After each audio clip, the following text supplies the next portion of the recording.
Obubbi bwensimbi z'omusolo obulala mu Parliament y'eggwanga Uganda buzuuliddwa. In fact buno ngenda buyita bunyazi oba obunyaguluzi obukyasinze okuba obw'amaanyi mu history w'eggwanga Uganda.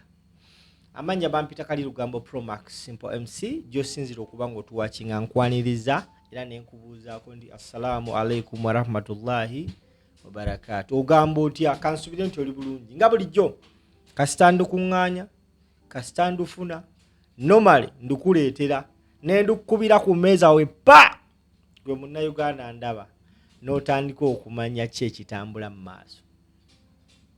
A few weeks ago bannayuganda ku mikutu egy'enjawulo social media batandika okukola kye bayita bakiyita parliamentary exhibition. Guno omulundi gwakubiri nga bakola ku kino ekintu. Remember, tewali mulundi bannayuganda gwe baali bakoze parliament exhibition ne batamaliriza nga bayina omukungu omu gwe basudde.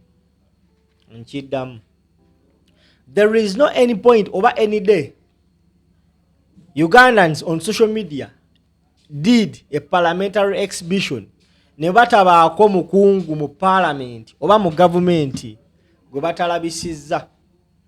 Na buli kati okugwa kwa Mathias Mpuuga otuuka ku level gy'aliko, it was the parliamentary exhibition.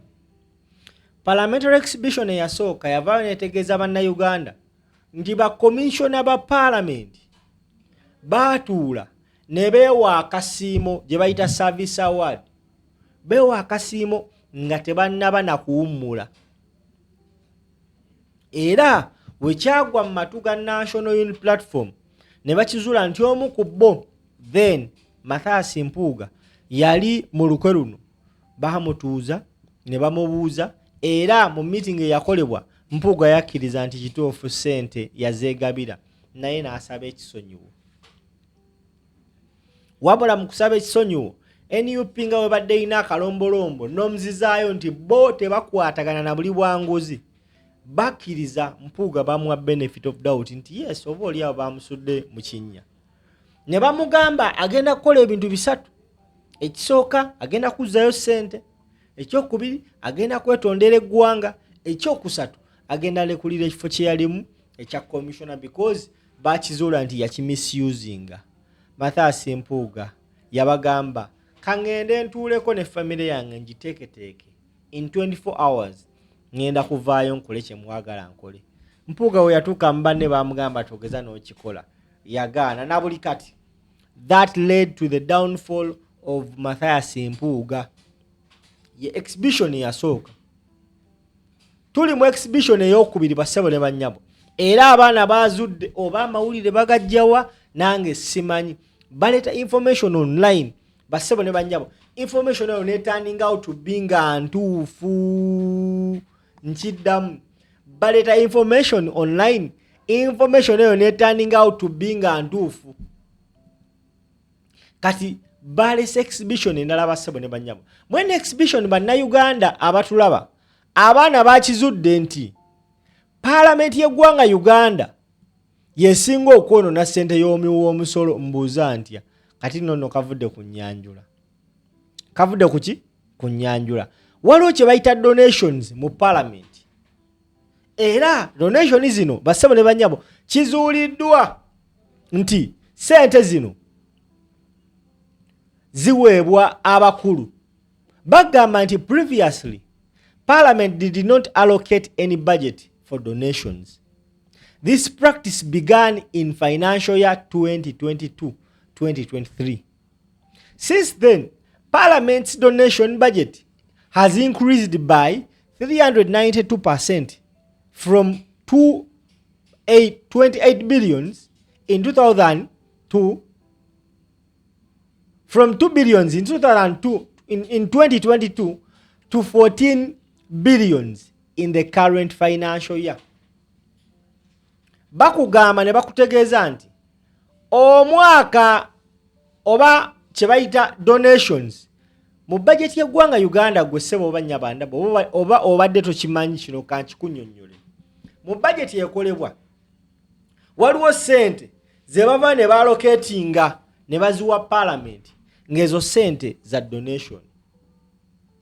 Nkulaga how parliament y'eggwanga Uganda weeyonoonye sente y'omuwi w'omusolo.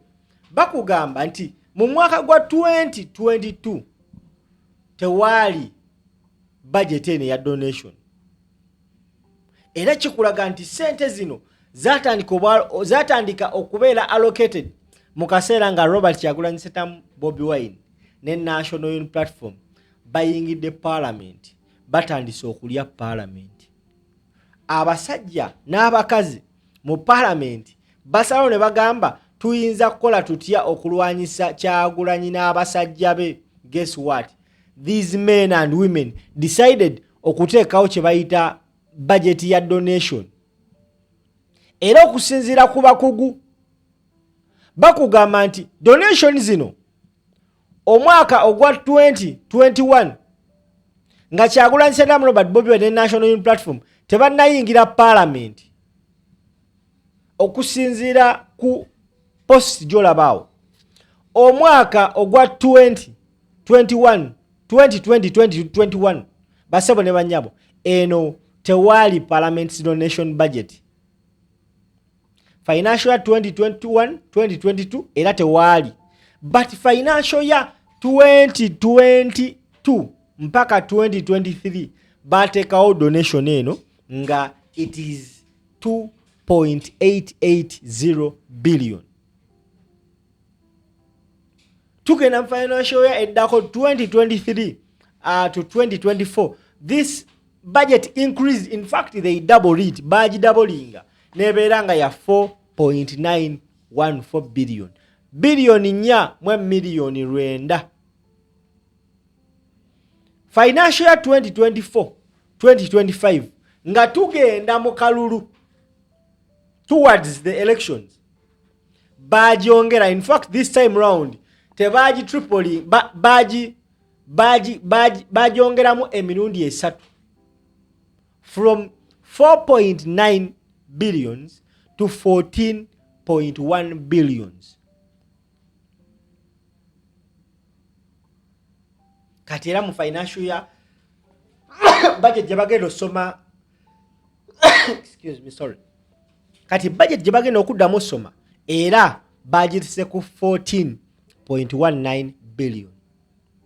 That is the financial year 20 financial year tulimu 2025-2026 eri ku 14.19 billion. Omulungi atulaba ku mukutu. Oyinza okwebuuza lwaki Uganda tulivinga deficit budget, because gwe eyasoma amanye ebintu bya budget gwe atabimanyi kankunnyonnyole. Budgets tulina types 3 eza budget. Tugenzeko mu bitabo. Tulina kye bayita surplus budget. Surplus budget ye budget whereby ofuna, for example, ofuna emitwalo 3 naye nga agasatu omwezi ofuna emitwalo 3, kati ng'ewaka okozesa emitwalo 15, ebyetaago byonna kiba kitegeeza oba ofuna emitwalo 3 ogenda kukozesa, ogenda kujjako ez'ebyetaago emitwalo 15, ogenda sigaza emitwalo 15 nga toyina kye weetaaga. Eyo surplus, mbu you spend n'osigalawo. Eyo budget Uganda yagirivingako mu biseera nga Idi Amin Dada ye president. We used to live a surplus budget.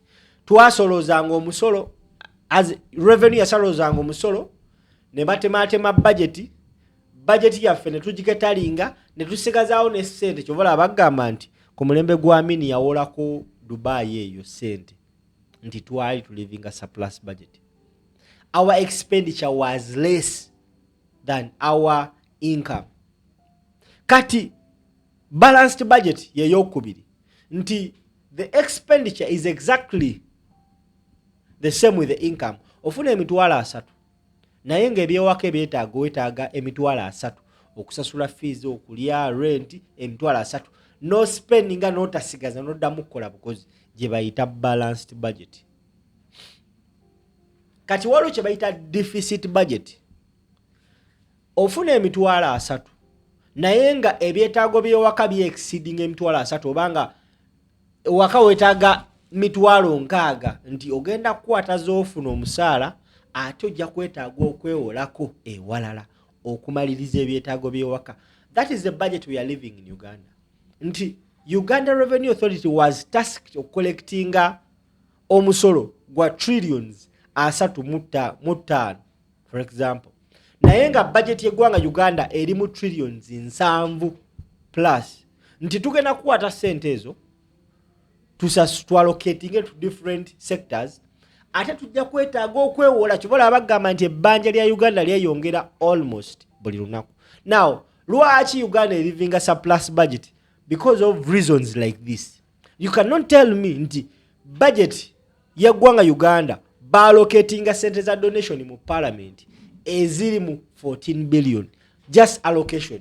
Zino sente zitegeeza ndi baziteekawo butesi kigumaza bagenda zikozesa bintu byabwe naye nga tezigenda kuyamba munna Uganda. Weewuunya lwaki Speaker wa Parliament of Uganda asobola okugula emmotoka eye billions 3 Rolls Royce. This is the reason. Nti ku mulembe gwe nga speaker, because zino sente ziteekebwawo nga Anita Amongo afuuse speaker, bakulaga mu 2020-2021 nga Jacob Oulanyah speaker tewali donation. 2021-2022 Jacob Oulanyah nga anaatera okufa tewali donation. Anita Amongo afuuka speaker wa parliament. Sente zino bassebo ne bannyabo ne zitandika okubeera nga zireetebwa. Mu kuleetebwa ne batandika zongeza tuwogerera ziri mu 14 billion. How much? Gwolowooza 14 billions we baziteeka mu bannayuganda mu community za Uganda luzazinza kukola ki? It can do a lot. Naye zino baziwa bana abasajja just for donation. Tevola ba speaker agenda n'agamba nti ngenze ku mbaga ya so and so n'abawa million 10. N'agamba nti ngenze no so and so n'abawa million 10. That is the money. Naye sebo gwe oba nnyaba ndaba sente ezo teziva mu nsawo za speaker oba mu nsawo ya Museveni. Ezo sente zizo gwe munna Uganda gwasasula omusolo because you are tasked each and every day n'okulya